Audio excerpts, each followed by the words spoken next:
caravan of about 3,000 was spotted heading out of Tapachula in southern Mexico. The migrants reportedly expect to complete the 2,000-mile journey to America before Donald Trump is officially in office, fearing he will bring a complete halt to the asylum program.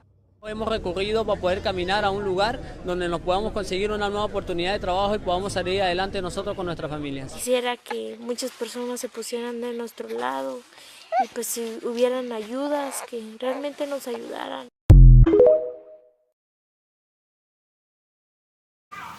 Hi, good evening. So, Donald Trump releases an executive order about the illegal aliens na isa-stop na yung mga immigrants na undocumented. So, it's because nung administration ni Biden, halos maraming mga Mexicans ang pumunta sa US kasi free sila. And then, yung ginagawa nila is magkakaanak sila and then gagawin nilang American citizen. So, kaya tutol si Donald Trump about that. You know why? Kasi pag dumami yung mga illegal aliens sa country nila, sasakupin na ng iba-ibang lahi yung country nila. And these are the reason na mangyayari sa Amerika. First is shortage of schools and places para sa mga American children. And also, unsafe niya yung environment for children and young girls. Kasi hindi na nila secure yung ibang lahi. More on criminal na at saka maraming mga cases na rape, stealing,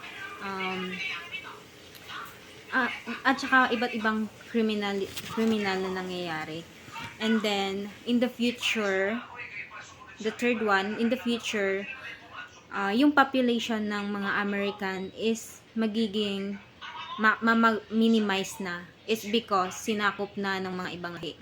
And then the fourth one is the housing shortage. It's because since maraming mga immigrants na pumupunta sa US, so magiging yung price ng houses is magiging expensive.